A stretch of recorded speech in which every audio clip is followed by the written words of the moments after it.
Hello, fellow learners.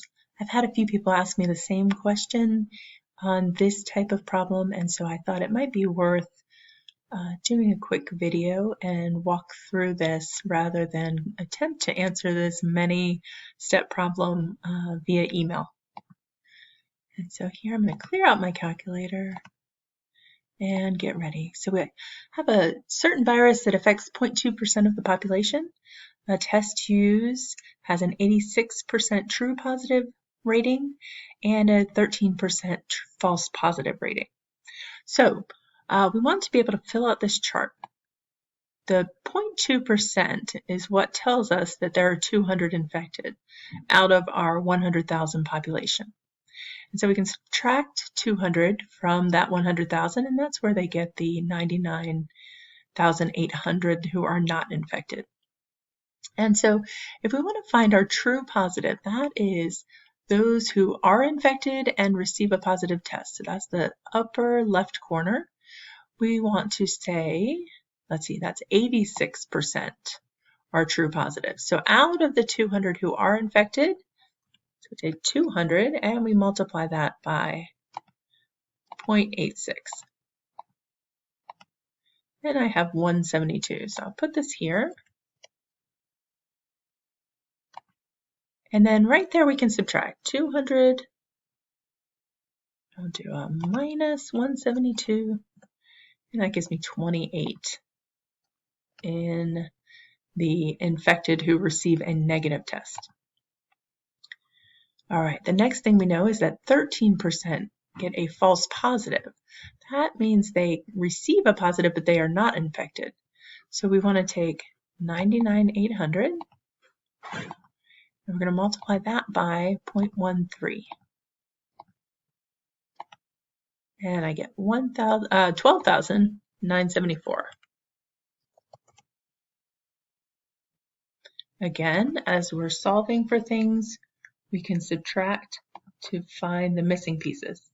So in this column, I have 99,800, and I'll subtract off 12,974 to give me 86,826. And then we can add straight across to get our totals. So we take 172, and we're going to add on 12,974. That gives me 13,146.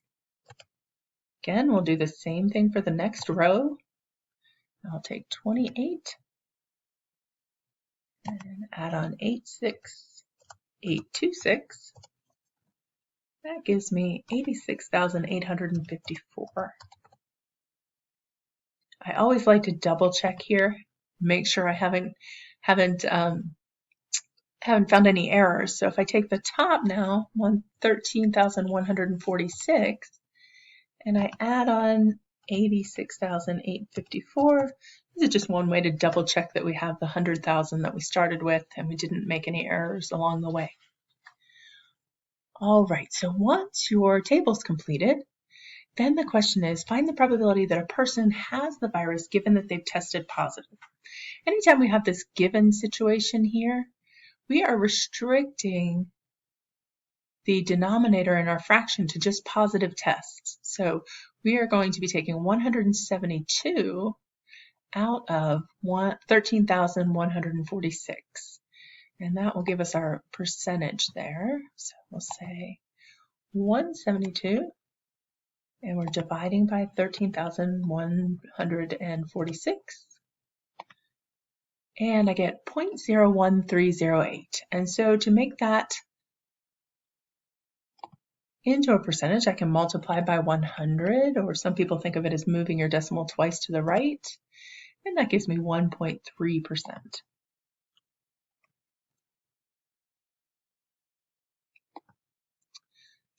And then likewise, we want to find the probability that someone is not infected given that they have a negative test.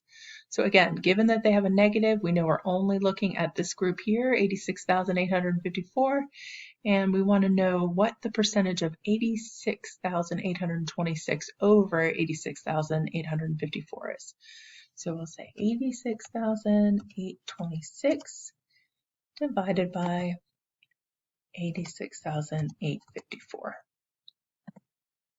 And here I end up with 0.9996. So I'm going to multiply that by 100 again to get my percentage.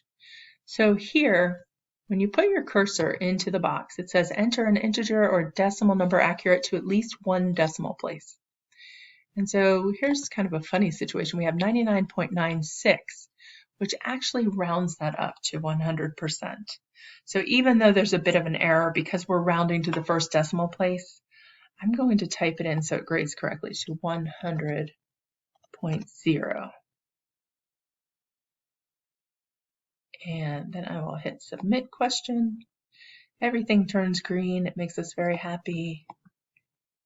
And that is essentially how you run this medical testing type of question. I hope this helps. If it somewhere along the way you got lost and you still need to email me, I'll be happy to answer any questions you have. Thanks.